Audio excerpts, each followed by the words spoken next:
Tu veux booster ta confiance, mais... sais-tu seulement où t'en es? Imagine que tu veux partir en road trip. Sauf que... tu n'as pas de GPS. Tu ne sais même pas d'où tu pars. Bah oui, sans point de départ. Difficile de tracer une route. C'est pareil avec la confiance en soi. Si tu ne sais pas à quel niveau tu joues, comment veux-tu progresser?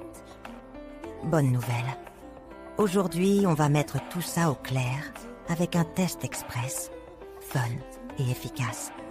En quelques minutes, tu sauras exactement où tu te situes sur l'échelle du swag mental et sur quoi bosser en priorité.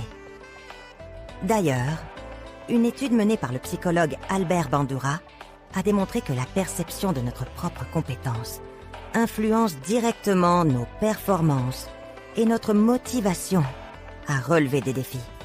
En gros, si tu te vois comme un héros, tu finis par agir comme tel.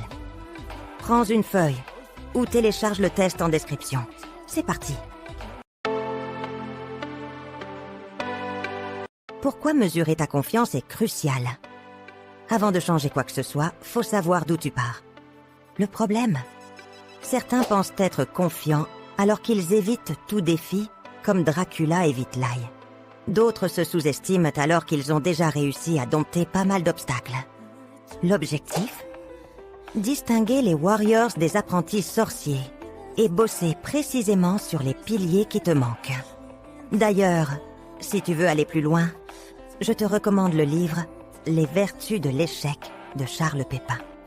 Il explique pourquoi nos échecs sont en réalité des tremplins vers la confiance et la réussite. Tu peux le découvrir en cliquant sur le lien dans la description ci-dessous. C'est exactement ce qu'on va faire ensemble maintenant. L'échelle de la confiance en soi. Où te situes-tu? Mode d'emploi. Lisse chaque affirmation. Note-toi de 1 à 4. 1. Pas du tout d'accord. T'es en galère. 2. Plutôt pas d'accord. T'es en rodage. 3. Plutôt d'accord. T'es en chemin. 4. Tout à fait d'accord. Tu brilles comme un soleil. Questionnaire express. 1. Je me considère comme une personne qui a de la valeur et du respect pour elle-même. 2. J'arrive à voir et à apprécier mes qualités. 3. Je crois en ma capacité à réussir ce que j'entreprends. 4. Je suis fier de mes réussites, même les petites. 5. Je suis bienveillant avec moi-même, même quand je me plante. 6. J'ai confiance en mes compétences et ma capacité à apprendre. 7. Je sais que je mérite le respect et l'amour, peu importe les circonstances. 8. J'ai souvent de la gratitude pour qui je suis et ce que j'ai accompli. 9. Je me sens utile et je vois mon impact positif autour de moi.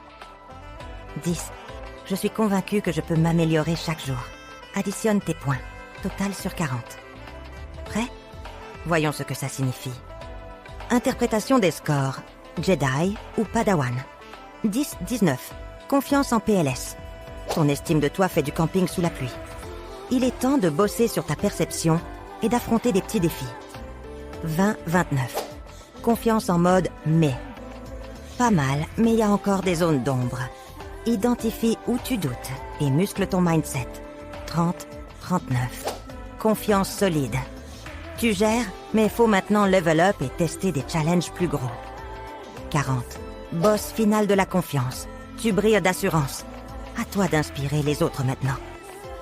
Note ton score en commentaire et dis-moi ce que tu comptes faire pour avancer. Que faire avec ces résultats? Si ta confiance est en mode survie, dans la prochaine vidéo, je vais te montrer pourquoi les affirmations positives ne fonctionnent pas et quoi faire à la place. Si tu gères déjà bien, next step, s'affirmer avec charisme et impact. Abonne-toi et active la cloche pour ne rien louper. Récap. Tu sais maintenant où tu en es dans ton niveau de confiance. Cette auto-évaluation est ton point de départ pour progresser. Challenge du jour. Note en commentaire ton score et une action que tu vas mettre en place dès aujourd'hui. Télécharge ton auto-évaluation et garde-la pour suivre ton évolution. Dans la prochaine vidéo, on va parler d'un piège dans lequel tombent beaucoup de gens. Les affirmations positives. Pourquoi elles ne fonctionnent pas et surtout, quoi faire à la place. Pense à t'abonner et à activer la cloche pour ne pas la manquer. On se retrouve très vite